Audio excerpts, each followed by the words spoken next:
I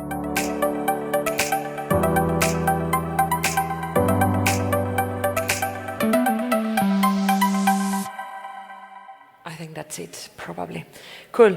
So I have three. Hello, everybody. How are you doing? How was the day? Hot, right? It's great. So I have. I live in London, so I'm very pleased with the weather. I have no complaints about it. But I have three amazing speakers with me. Alex from Paddle. Maybe you can start joining me on the stage. Laura from the Venture City, and Rob from Cledara. Join me. Woo! Let's give them a big round of applause. Thank you for joining me here today. Some of you came, in fact, from abroad, which is amazing to have you here on the stage.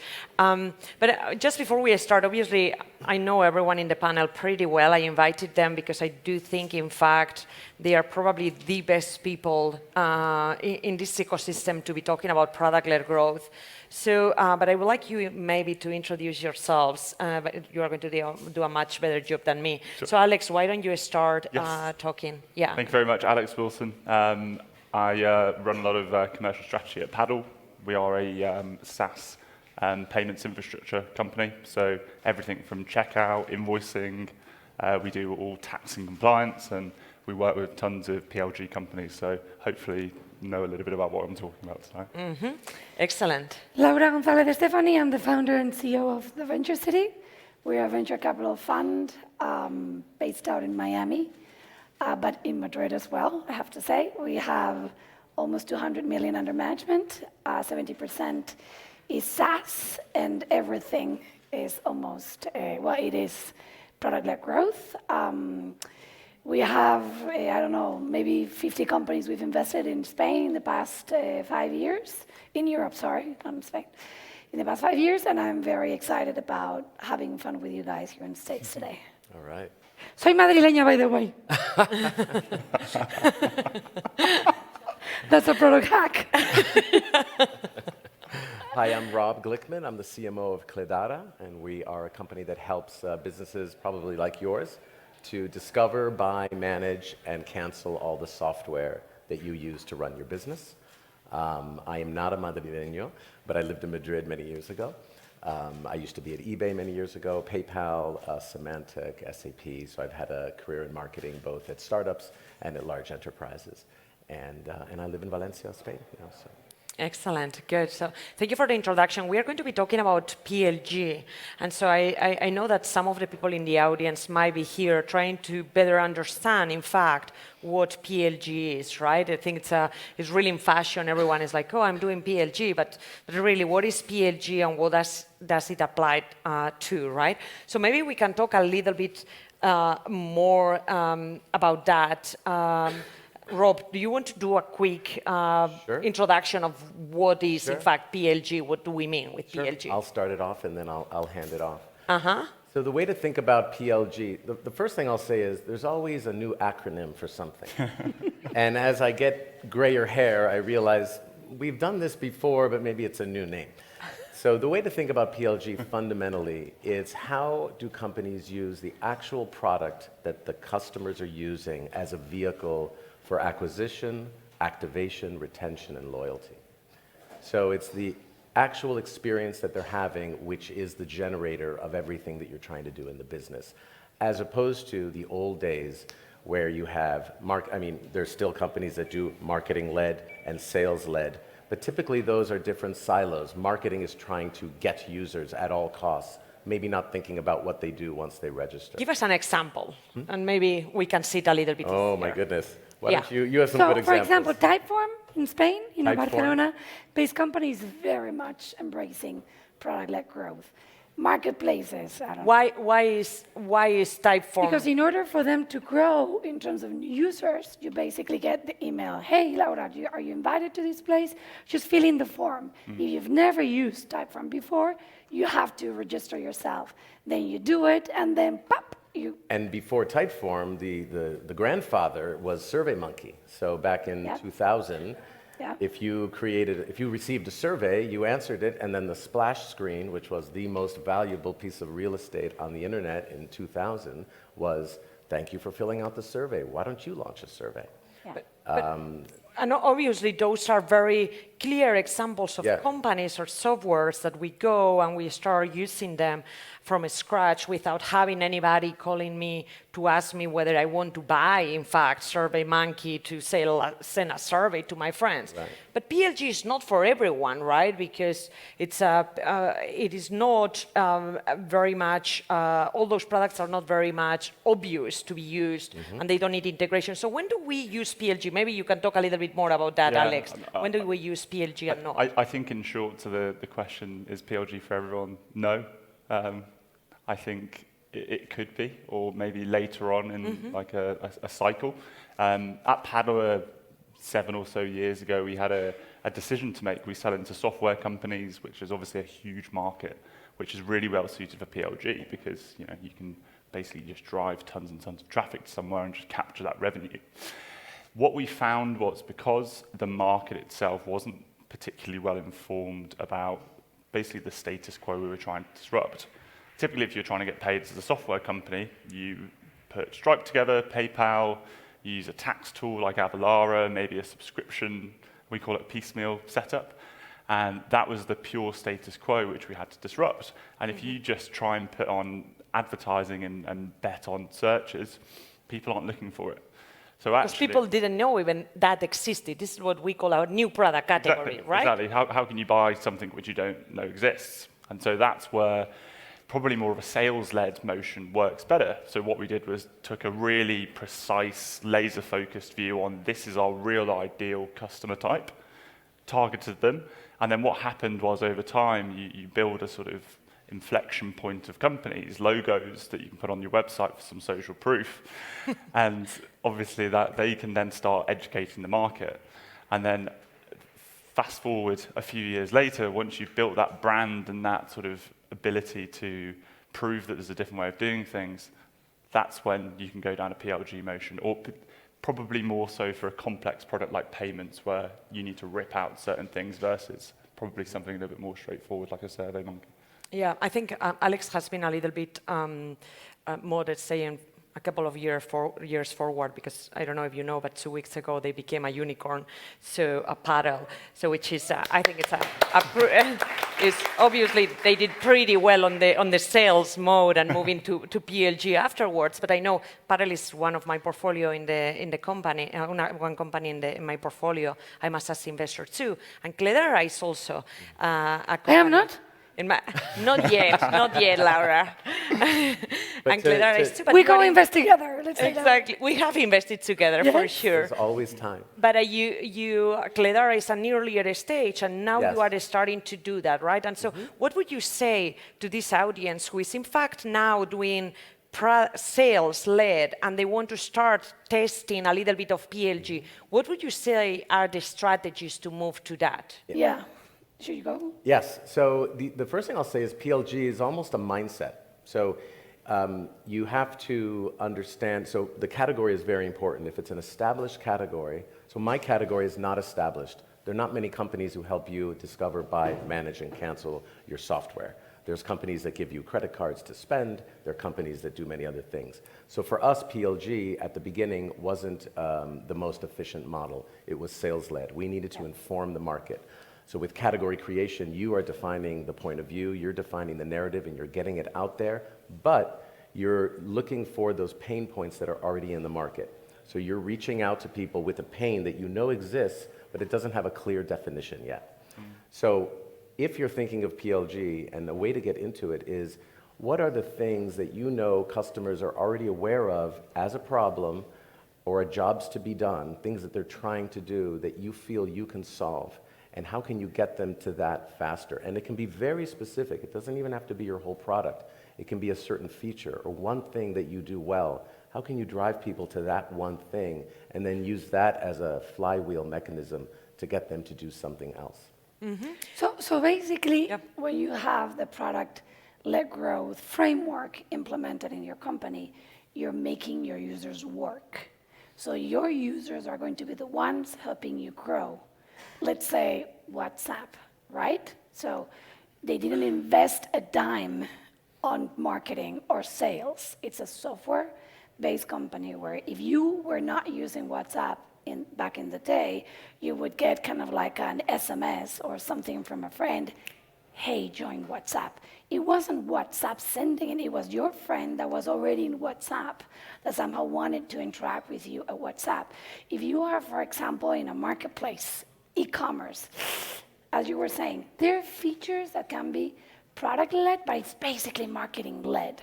So the whole growth of the marketplace is based on how many dollars in marketing are you going to be spending to really guarantee a demand that is going to kind of like support the users, the buyers, or whatever, right? So being very practical, as Itzaza was saying, they're different. We're not saying that product-led growth is the way to go. We're just saying, be smart, that you can use your own product to grow it. And that can save you a ton of money, especially these days, to really kind of like get to the growth metrics that you're looking for. And talking about the metrics that you said, you know, when we think about acquisition, activation, activity, virality, that framework, that kind of questioning in your flows, in your product when you're building it, is the way, you know, to really make a very smart vehicle, kind of like flywheel to grow. In fact, I want to get a little bit deeper on those metrics. Laura and I, we both are investors, and we look at opportunities in the SaaS space. And many of you are probably building SaaS products. And traditionally, also at Notion, Notion is investor in companies like GoCarless or Currency Cloud, Tradeship, those companies which are traditionally selling to bigger corporations, and so they have higher ACVs and very low churn, right? Because people adopt the product, pay a subscription, and that's we love SaaS because of that, because they pay subscription, they stay for a long time.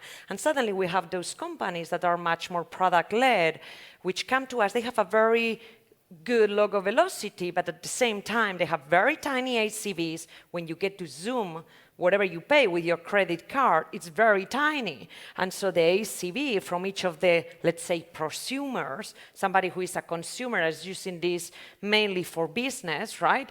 A prosumer is paying very tiny, so the ACV is very low, and the churn is very high, right? So what do you do, or what is your recommendation, Laura, when you have founders pitching to you and you want to help them, in fact, be attractive to some investors who would not understand very high churn and very small ACVs, for example? So ACV stands for average contract value, just so that you, you know, one super important thing to understand if your company's product-led growth or not is how much you're relying on your own data to build the business. So talking about metrics, okay, you can measure, but of course you need to have dashboards and different tools in the company to really see what's going on. So depending on the stage of the company, we talk about GAAP accounting, but also we talk about growth accounting. And what does growth accounting mean, right? It's acquisition, activation, activity, retention, churn. We talk about quick ratios, which is basically, it's a formula, very boring. You Google it, quick ratio. But anyway, it's a good way to see efficiency in growth in the business. So to your point, a lot of times founders come to us and say, hey, we're growing double-digit month over month, and this is how the chart are looking, etc. But then when you drill down into it, you're seeing that they're spending maybe a lot, or they're doing a lot of different things, but at the end of the day, the flywheel, the retention rates are very low, right? So retention matters as hell. It's not just the growth, you know, is how many of those users actually keep being with you month after month. How many of those contracts you retain in SaaS for enterprise or SaaS for mid-market that after 6 to 9 months are still not only paying you, but also using the product and even growing their engagement metrics, right? So this is basically for us one of the key things. The interesting thing there, back to the Zoom example, if you think of Zoom, let's say you've never heard of Zoom, somebody sends you a Zoom, you have the meeting, it's done. You as somebody who is never aware of the product, you've experienced it fully already, from lack of awareness to full experience. And so these companies, same thing with PayPal, I mean, you can go down the line, Typeform. So these are like the gold standard of product-led. So for a company that's not product-led, one of the things, so Cledata is sales-led. We are in a market that needs definition, so we have a wonderful sales team that really understands the ICP, the ideal customer profile. We do a lot of research. We use Jobs to be Done framework, which is an amazing framework. I suggest everybody look it up. It's typically a design and product framework, Jobs to be Done, and it basically gets into the mind of your consumer, of your prospect, and you're trying to figure out what is the job that they need to be done for coming to your site. Has nothing to do with your brand, has nothing to do with your product. It has to do with they need to find an invoice, they need to add a subscription.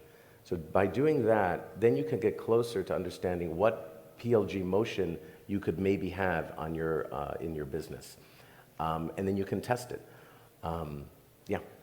I'm going to ask a couple of other questions, and then I'm going to open to the public, because I know there might be some questions. But just very quickly, Alex, I know you come from a growth background. You've been doing growth for many different companies. You are launching a new product and growing it through Paddle now, which is great. What would you say is one or two key things you would say to someone who is starting in PLG to basically hack that growth that is the topic of the panel? Yeah, it's a good question, and a huge fan of Jobs to be Done theory. Yeah, I think that's kind of hitting the nail on the head. You need to think about, okay, what is the progress that these folks who you're targeting in the market are trying to make?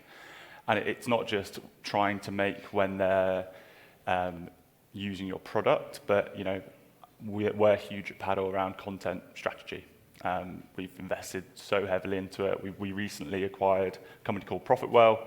After the acquisition, as part of the acquisition, it wasn't us just getting lavish with our spending, but they're a fantastic media beast where they churn out fantastic content. Yeah. And it's, for anyone who's interested in behavioral psychology, there's kind of a theory around reciprocity. And if you're delivering good quality content without really asking anything in advance, doesn't matter if they're going to convert a day later or 2 years later, there's kind of that idea that these folks have got my back. And I think it's probably not a short-term fix, but I would invest in content because it will reap the rewards further down the line. Absolutely, absolutely. Any other tips or any other points that you guys want to, Rob is saying yes, he has some ideas. Think the one thing that I would say is try to understand what your number one value metric is in your company. What is that one thing that you think is the most valuable thing that a customer can do? So for us, for example, the biggest value metric is when somebody adds a new application with one of our credit cards. That means that they will probably then start being active, they'll start spending on that card, and they'll start seeing the value, etc. At eBay, when I was at eBay, the number one value metric, it was called bid 24. If somebody came to the site and registered and bid in the first 24 hours, that was the biggest predictor of activity on the platform. It wasn't registration, it was, and we would eventually pay our partners on bid 24. We were the first kind of company that could do that because we were so confident that if that metric happened, then a lot of other things would happen. So find your value metric. I would add two things there. So growth is not linear. Growth is like stairs. You grow, plateau. You grow, plateau. You grow, plateau, right? So when you're plateauing, somehow, you need to find what is going to be the next tactic that I'm going to put in place to keep growing, right? One thing beautiful that happens in SaaS is that the growth is very captive if you're doing things right, right? If you're keeping your customers happy, it's very unlikely that they may leave you, right? So being very much focused in continuous feedback from those users is the best way to get kind of like understanding if your product-led growth strategies are working or not. Normally, the bigger the company gets, the farther away you get from understanding the customer. And it should be the other way around, because the bigger the company gets, the more important those customers become for you. So that would be one of the tactics. And just one more question before we go to the public. We know that Cledara and Paddle, both of them are using a combination of sales-led and product-led. What do you think is that balance within both of them? How can you make it work? What do you think are the critical points for this to work? Because it doesn't always work, right? Yeah. Why does it work, and why you think this wouldn't work, or when did you see not working? So one thing I'll say is we need to go to product-led because you can't just go with if you want to be a profitable company that's worth and has great multiples, you can't just be sales-led because the multiples are not there. For sales to continue growing, you have to hire human beings. You can automate, you can have technology, but it's very dependent on hiring. So you need to find another way to accelerate your growth, to complement your sales model. So one of the things is make sure you segment your customers really well. Understand who is it you're targeting. And if you do that, then you can understand for a certain segment, a product-led growth mechanism would be the right one. Get them in, get them happy, loyal, delight them, and then move them up to where maybe you'll need a sales-led motion. So I think that understanding, I mean, it's kind of the old stuff, understanding your customer extremely well, understanding why they need you, and segmenting those customers extremely well. And then you can channel experiments. The other thing is it's constant experimentation. Trial and error, trial and error, trial and error. And you have to have buy-in for PLG. It can't just be something the marketing team's going to do or the product team to do. It has to be something where there's a marketer, there's a product person, there's an engineer, and to run experiments. Yeah. So, I mean, speaking personally from our experience at Paddle, we've just launched a new product, and it's really interesting for those who are typically smaller. We're talking kind of 1- and 2-man bands. Maybe they're just getting a startup off the ground, pre-revenue. They're happy to check out via a product-led growth model, just self-serve on board. Typically, when it's getting into buying committees, it's a mid-market or a strategic company. That's when you may well have the need for selling. There may well also be those old school folks who always want to speak to somebody. There may well be the new school folks, and I think especially as more and more millennials get into, making the buying decisions at companies, right? That's the way technology is going. If you look at the stats, people would rather research independently and actually trial something out. And so I think you can probably find a nice hybrid. There's probably also a hybrid to sales-led growth, which is if you work in a high-tech product, use a sandbox environment, let them test it out, get it into their hands and play around, and then there's a potential for you to upsell and get them off the ground. Yeah. Perfect. Is there any question? Anyone? Excellent. What's the question here? Just, you can shoot out. Yeah, no worries. I just wanted to ask each one of you, what is your most memorable aha moment? Wow, I have a couple. What is your most memorable aha moment? Yeah, like an epiphany. Yes, we found that, right? We got it. Yeah. I'm going to go with one. So I was a very early employee at Facebook. And back in the day, our aha moment, we realized that if you found 10 friends in the platform, your growth would explode, your engagement with the platform.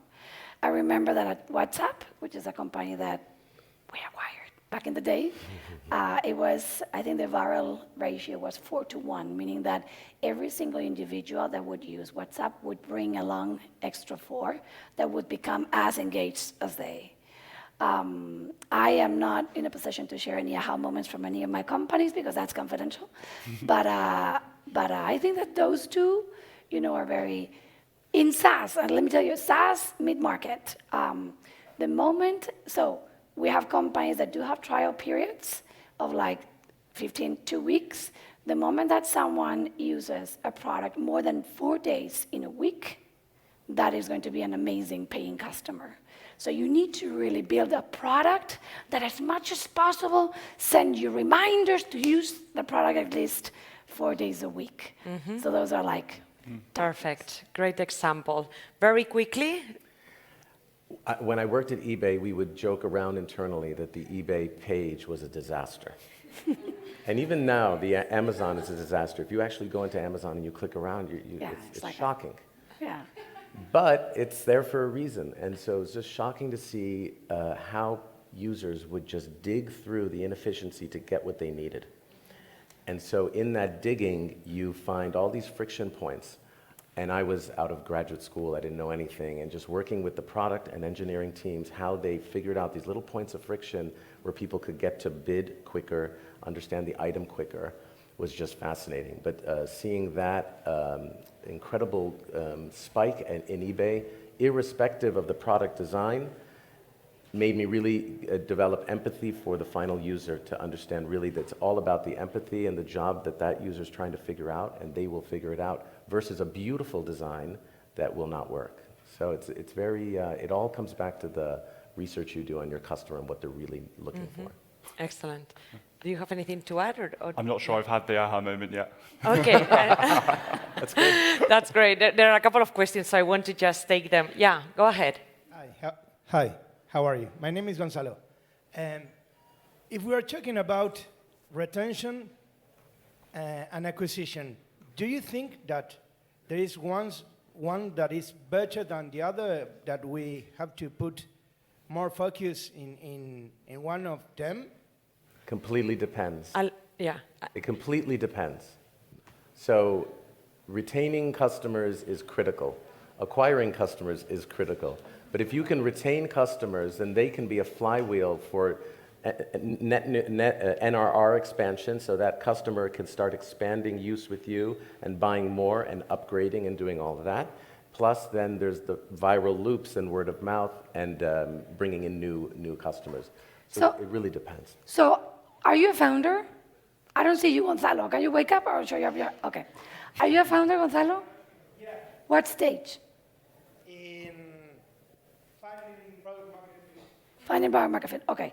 So Finding product market fit, sorry about that. okay, no problem. If I were you, this is what I would do. I would run different experiments where you not only track the acquisition in the different channels. I don't know if you're product-led growth or if you are marketing-led or sales-led, but I would kind of like run different experiments with different acquisition tactics, and then I would follow the whole flow until retention rates. You're going to need at least 3 months to take decisions, right?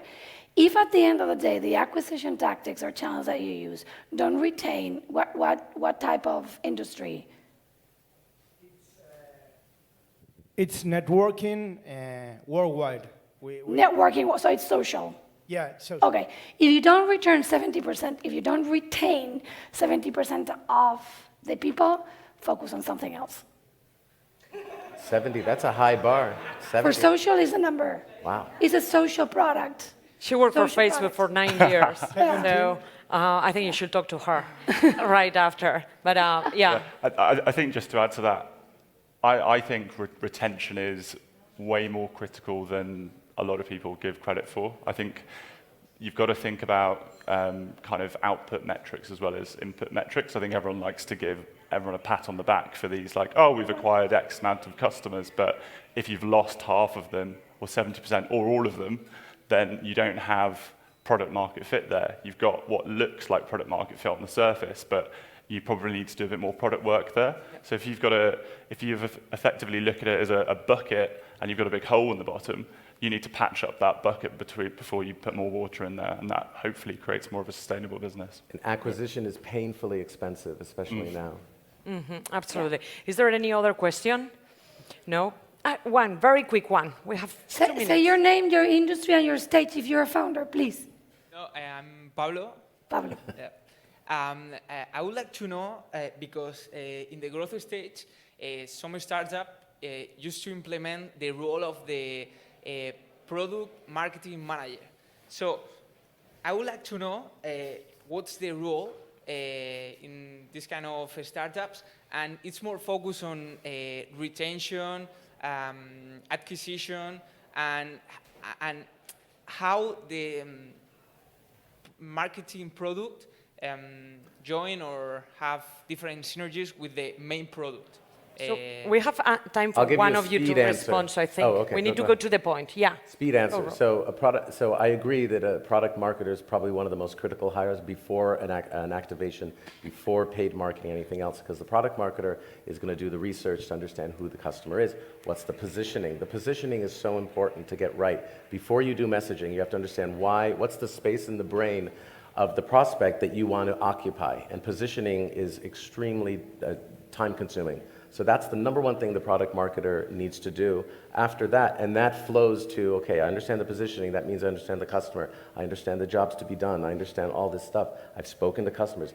Then you work on the messaging that eventually will be the ads in Google and all that. So I will take a product marketer any day over a demand gen person. Amazing. Great answer. Thank you, Rob, Laura, Alex, for joining me here. I hope you learned some pointers. We wanted to make it very practical, and I hope it was. So thank you so much. And if you have any other questions, we will be around too. Thank you so much. Thank you.